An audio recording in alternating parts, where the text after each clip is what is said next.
Welcome to today's Explainer. Right, let's just dive straight into this, because today we are looking at one of the absolute most meteoric rises in modern sports history. We're exploring the biography and the undeniable impact of Lamine Yamal. Seriously, think about this for a second. What were you doing when you were 18 years old? Because right now, Lamine Yamal is living this totally incredible, almost unbelievable dual life. On one hand, he's a global soccer phenom, a European champion, and a player with a literal billion-dollar valuation. But on the flip side, he's just an ordinary teenager who still has to go to school, loves hanging out with his brother, and hasn't even taken off his greases yet. We're going to unpack the data, the stories, and the stats behind this generational talent. But before we even touch his ridiculous statistics, I really want to ground us in who this kid actually is. When somebody asked him what his soccer superpower was, he didn't say it was his dribbling or his speed. He said this: "I would like to brighten people's day. For example, if someone is sad, they can come to a game, watch me, and feel better." I mean, wow, that is some staggering humility from someone with the world at his feet. His primary goal is simply to bring joy and make people smile. And to understand where that incredibly grounded perspective comes from, we have to look back at where he started. Section 1. The Roots of Rocafonda. Humble Beginnings. Because look, behind every phenom, there's usually a family making immense sacrifices, right? The very first to arrive in Spain was actually his grandmother on his father's side. She literally sneaked onto a bus all alone from Morocco to Catalonia.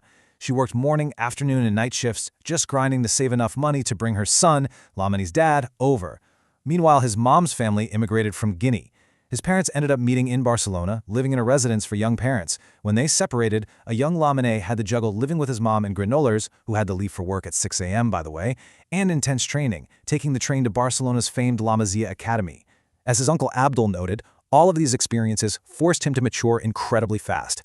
And the thing is, Yamal never forgets that journey. You've probably seen him flash this specific number with his hands after scoring a goal, 304. So what's the deal with 304? Well, 08304 is the zip code for Rocafonda. It's the struggling, working-class immigrant neighborhood where he basically found his footing playing on a concrete slab. He even features the 304 front and center on his signature limited edition Adidas boots. It's his way of telling the whole world, and himself, exactly where he comes from. Section 2. A record-breaking rise. Explosive ascent. Okay, so making your senior debut for Barcelona at just 15 years old, the youngest in the club's 126-year history, mind you, totally set the stage for these absolutely astonishing stats from the 2024-2025 season. Across La Liga, the Champions League, the Copa del Rey, and the Supercopa, he played a massive 55 games. He delivered 18 goals and 22 assists. Guys, these aren't just good for a teenager numbers. These are elite, world-class numbers that literally helped Barcelona secure a massive domestic trouble. He is a primary chance creator, using that elite dribbling and his trademark outside of the boot passes to just tear defenses apart. And his trophy cabinet? It already speaks for itself. He was completely instrumental in Spain's Euro 2024 victory, becoming the youngest goalscorer in the entire history of the tournament with that unbelievable curling shot against France. Plus, he's a two-time Copa Trophy winner. That essentially crowns him the best young player on earth. Oh, and he finished runner-up for the actual Ballon d'Or? To put it all in perspective, the CIS Football Observatory ran the numbers, and Yamal actually has 2.75 times more experience than an average player his age. Barcelona knows exactly what they have, locking him down until 2031 with a staggering $1.05 billion buyout clause just to fend off rival clubs. Section 3. The next Lionel Messi. Heavy expectations.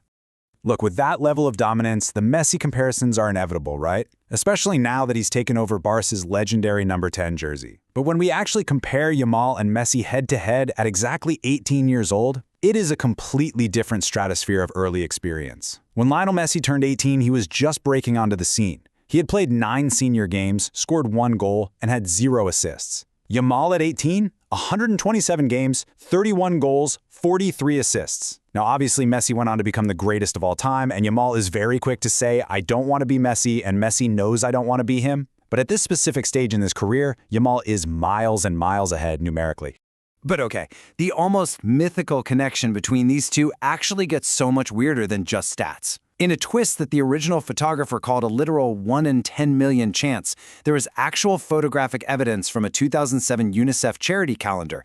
The photos show a 20-year-old Lionel Messi giving a bath to a 3-month-old baby whose family had won a local raffle. And yep, you guessed it, that baby, Lamine Yamal. I mean, what are the odds? It is an absolutely unbelievable coincidence orchestrated by the soccer gods. Section 4. Braces, bandages, and PlayStation. Ordinary teenager. As much as we talk about billion-dollar valuations and GOAT comparisons, we cannot forget he's practically still a kid. Take this little mystery, for example. If you watch him play, you've definitely noticed he constantly wears this heavy white bandage strapped around his right hand and fingers. Fans and journalists were asking about this for over a year after he showed up to training with it back in February. Did he fracture it in a rough tackle? Was it some weird training ground accident? No. He actually admitted on YouTube that he smashed his fingers into his TV while raging at a PlayStation game. His fingers swelled up, so he had to wrap them.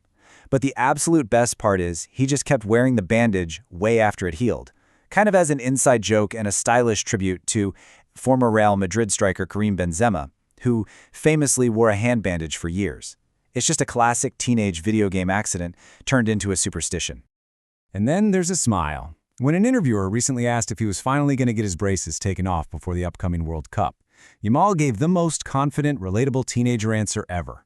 He said, "I'll have to call my dentist, but I think they suit me. I look good with brackets." He literally refuses to take them off just because he thinks they look cool.